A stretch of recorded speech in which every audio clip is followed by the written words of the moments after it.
Hey kids, it's Dan. I'm going to show you how I would insert my VFX shots into the duel that killed Kit Marlowe. This is my first time ever creating a tutorial of any kind whatsoever. The room is awful. There's no carpet, no sound deadening, as you can clearly hear. So uh, let's get into it.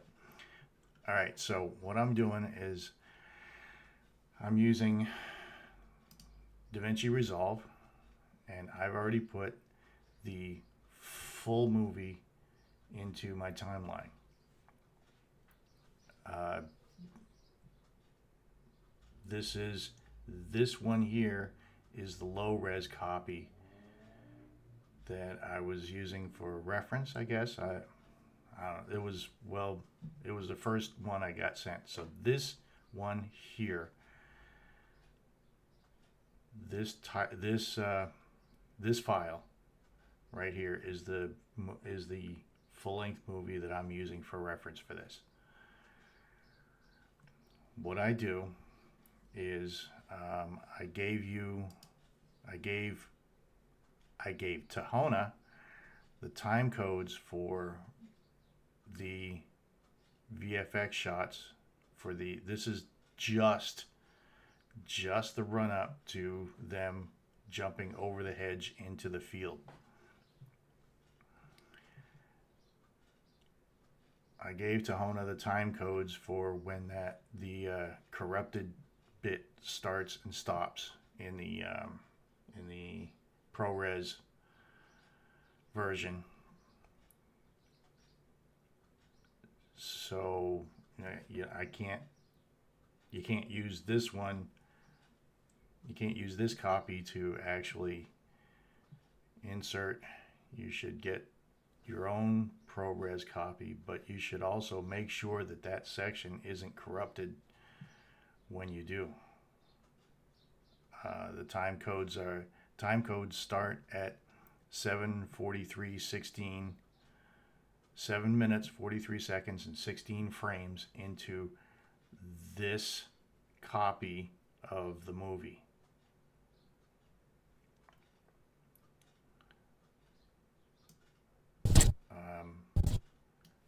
Let's dim that down a little. Actually, we don't need to hear this at all. Just hush.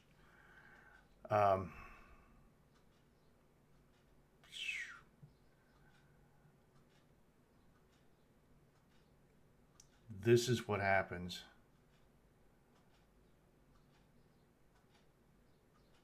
This is what I see when I see that particular section. And this happens in both Resolve and Premiere. I don't know what's wrong with it. I see when I play it, I have to play it with. I can't even use a regular media player. I have to use the VLC media player. When I do play it, I see a double image right there. There's like a ghost image. Anyway,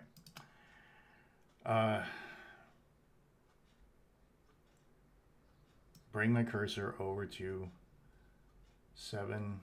What did I say? 7:43:16. Just to be a reference point.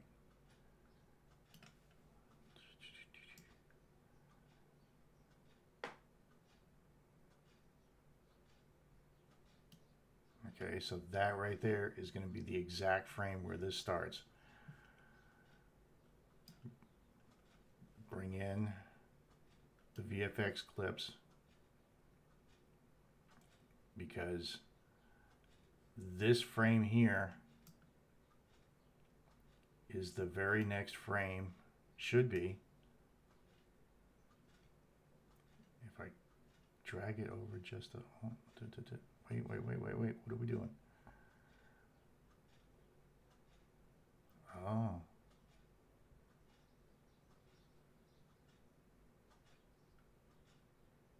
Interesting.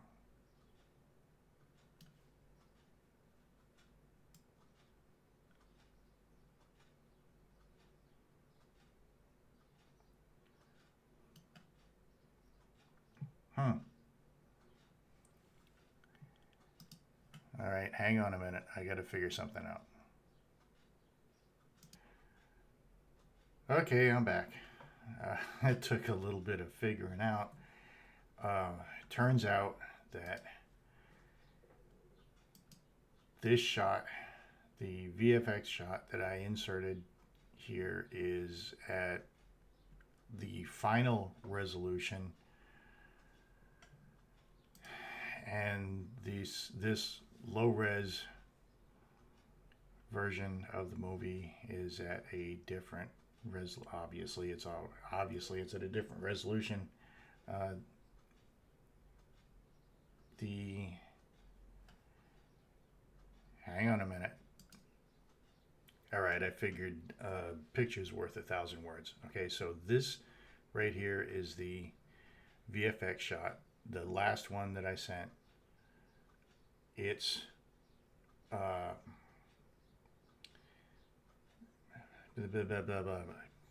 don't know, aspect ratio. Its aspect ratio is at 3840 by 2160, and the low res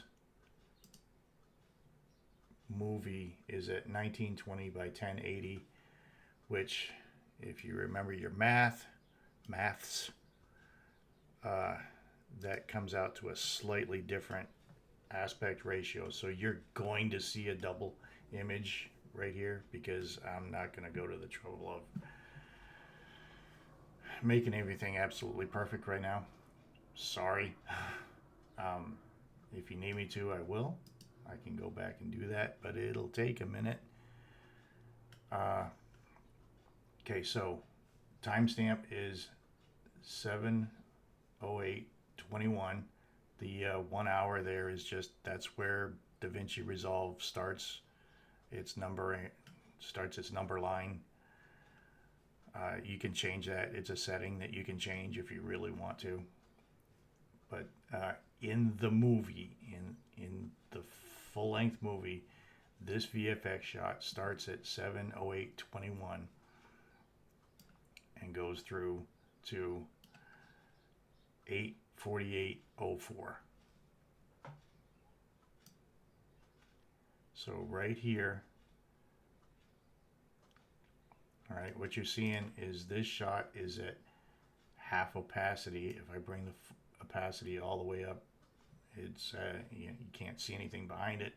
If I bring it all the way down, you see the track below it. Leave it at half opacity. I'll come over here and I'll get in real close.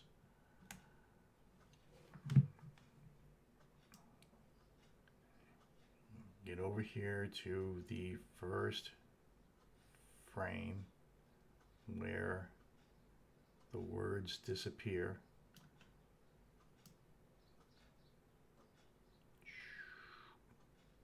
Somewhere in here.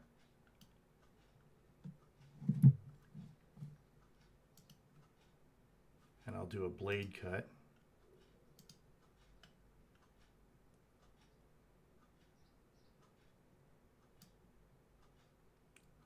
And we'll come over here to this side.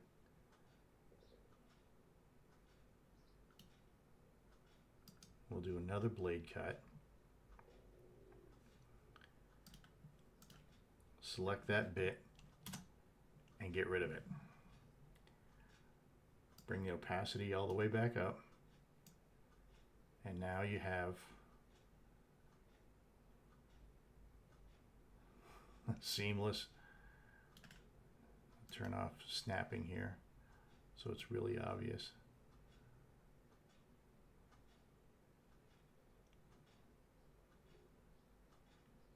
You can see the contrast change.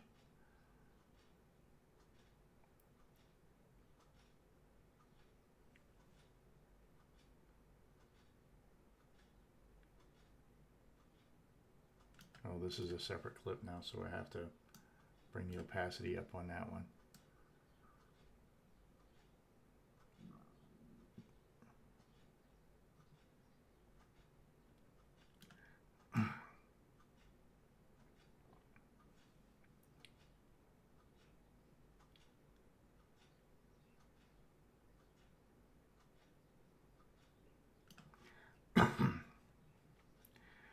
Okay, so that is how I expected somebody to insert VFX shots.